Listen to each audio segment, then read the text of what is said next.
Haleluya, saudaraku yang terkasih di dalam nama Tuhan Yesus. Pada hari ini kita akan sama-sama belajar akan kebenaran firman Tuhan. Firman Tuhan yang terambil di dalam Mazmur 30 ayat 11, 12, dan 13. Saya akan membacakannya. Dengarlah Tuhan dan kasihanilah aku. Tuhan jadilah penolongku. Aku yang meratap telah kau ubah menjadi orang yang menari-nari. Kain kabungku telah kau buka, pinggangku kau ikat dengan sukacita, supaya jiwaku menyanyikan mazmur bagimu dan jangan berdiam diri. Tuhan Allahku, untuk selama-lamanya aku mau menyanyikan syukur bagimu. Puji nama Tuhan. Tema pada hari ini saya akan berikan yaitu menemukan mutiara di badai atau masalah. Apa itu mutiara? Mutiara itu saya gambarkan adalah Tuhan Yesus, dan badai adalah masalah kita.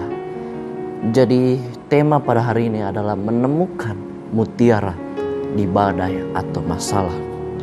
Jadi pada hari ini saya membawa setiap saudara yang menonton video di rumah, mengajak untuk kita ketika ada di dalam masalah, kita mencari Tuhan, mencari jalan keluar. Masalah membuat kita semakin banyak salah melangkah atau salah mengambil keputusan.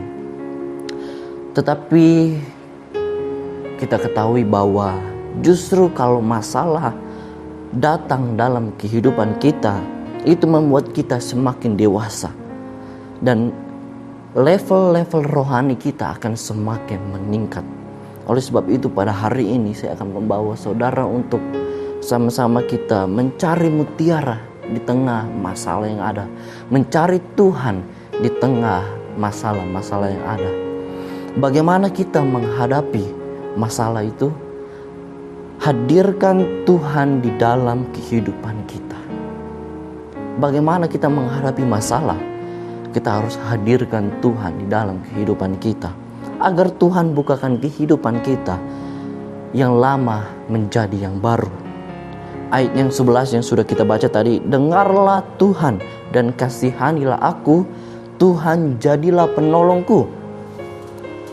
Kita bisa melihat bahwa Daud berharap hanya kepada Tuhan. Di ayat 12 dan 13, aku yang meratap telah kau ubah menjadi orang yang menari-nari, kain kabungku telah kau buka, pinggangku kau ikat dengan sukacita, supaya jiwaku menyanyikan mazmur bagimu dan jangan berdiam diri. Tuhan Allahku, untuk selama-lamanya aku mau menyanyikan syukur bagimu. Di ayat 12 dan 13 itu merupakan nyanyian syukur Daud dalam menghadapi masalah. Dalam kehidupan kita, di tengah-tengah masalah yang kita hadapi, kita harus berharap kepada Tuhan. Dan kita harus terus menyanyikan syukur, pujian, ucapan syukur kita kepada Tuhan. Di tengah-tengah situasi atau di tengah-tengah masalah yang kita hadapi.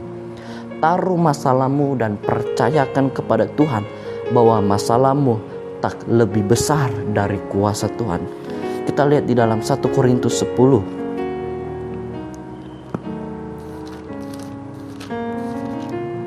1 Korintus 10 ayat yang ke-13.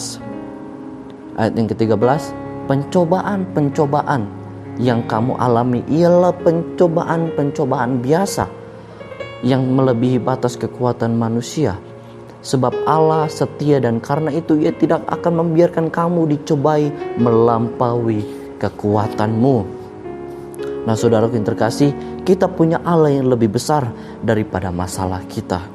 Daud melihat masalah itu sebagai jembatan untuk lebih dekat lagi kepada Tuhan. Kita juga sebagai anak-anak Tuhan melihat masalah kita sebagai jembatan untuk lebih dekat lagi kepada Tuhan. Amsal 3 ayat 5, kita harus tetap percaya kepada Tuhan dengan segenap hati kita dan jangan bersandar kepada pengertian kita sendiri, saudara.